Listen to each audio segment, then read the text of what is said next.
Hello everyone, my name is Aditya with my co-host Aishwarya and our returning guest Mohammed. Welcome to the Web Dev Podcast, where we cover interesting web technologies and communities. So this is the second part of our second episode, so episode 2, part 2B. This section is dedicated to two of our contributions that we didn't get to cover in part 1.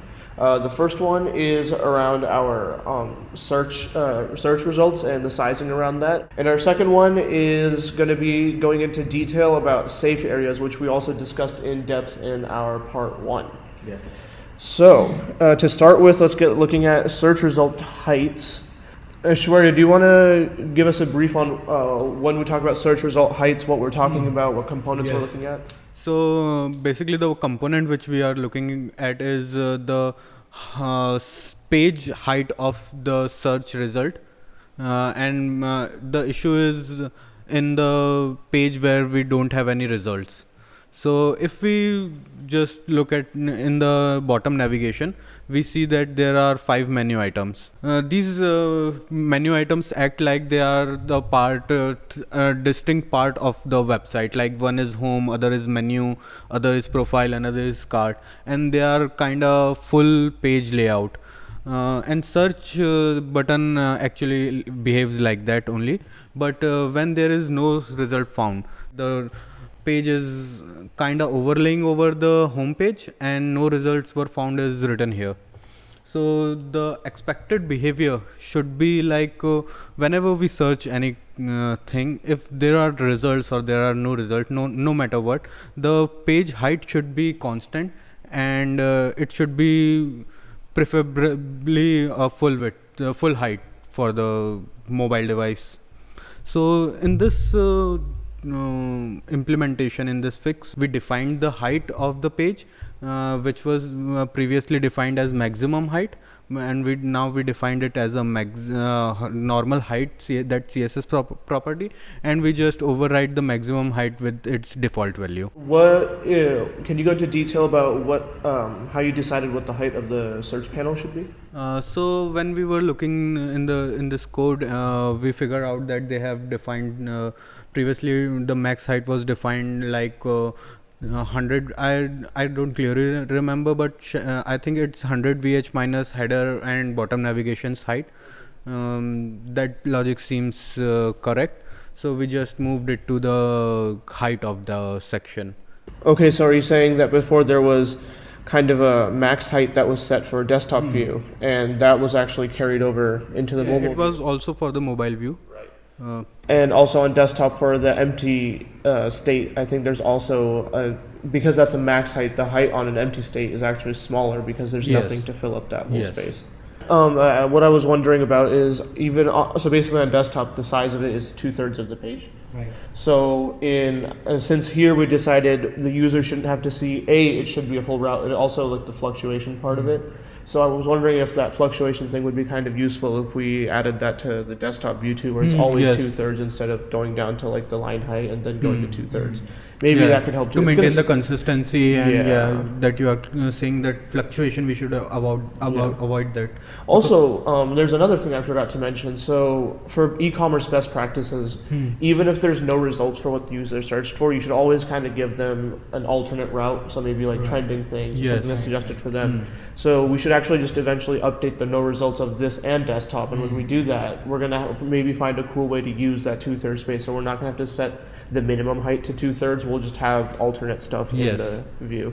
Do we want to go into detail about what we decided to do in the coding, or I think we've talked about we have talked about it, and we can just show that we override the max height with none, which is its default property. We need to override the max height, and we just move the logic to the height.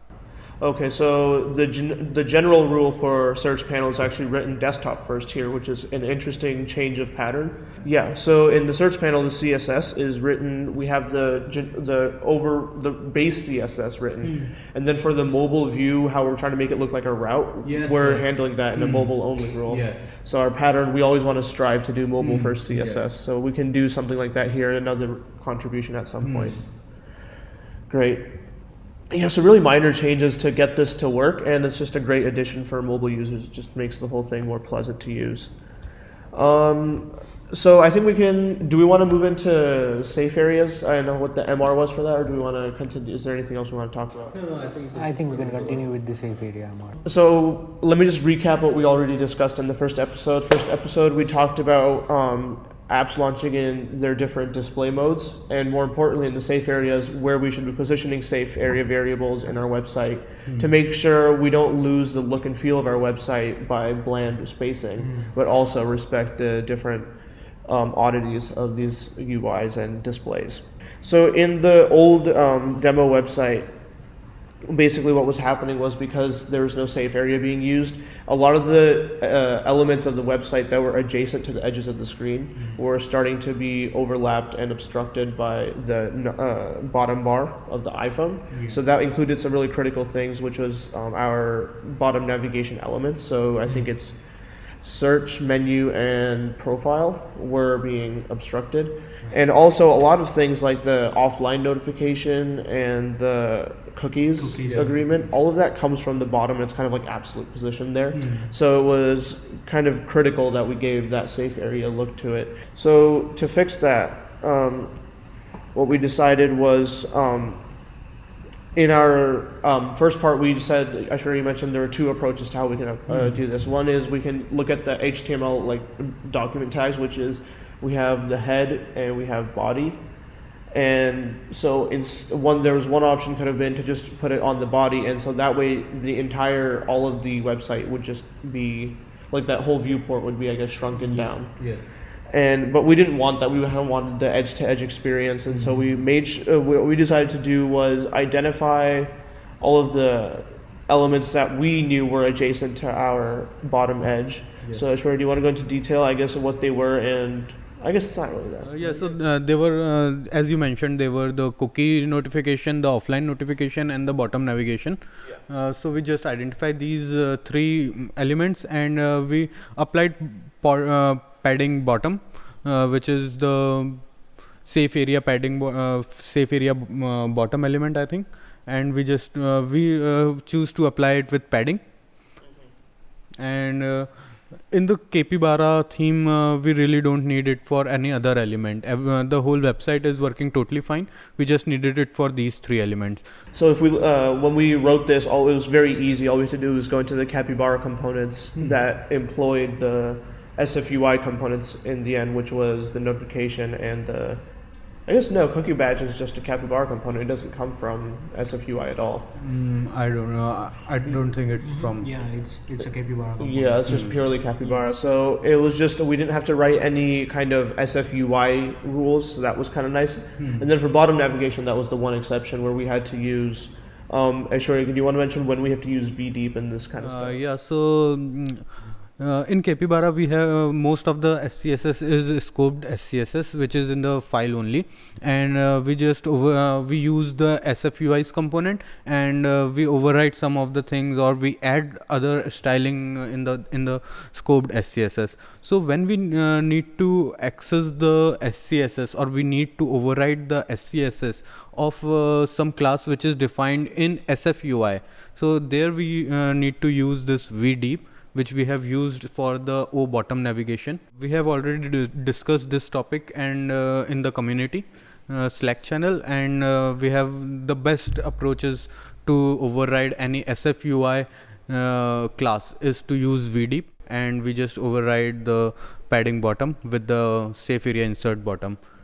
So do you think we should be, I think we could probably give this back to the SFUI community, which is, so maybe instead of contributing as a Capybara improvement, we can also bring it up there. Yes, bring it up there. Yeah. So, I actually don't know what, I imagine it stands for view deep. I don't think deep stands for anything further, right? Because I always read it as, I know it's not this, but I always read it as very deep. Like I want to really write this. Yes, this is very deep. But I know it probably stands for view, right? Yeah. That's my little thingamajig. Nice. So I think, is that pretty much all we wanted to talk about? So yeah, I'm just going to give a real quick visual for everybody who's watching. So unfortunately, we still haven't gotten this to work for when we save this to standalone mode. Yes. And we're still using viewport fit auto, so I don't know. We still have to figure out why. If anybody has any ideas, still open. Twitter. Great. So is that the end of episode 2, part 2? I think yes. One hit wonder? Oh God.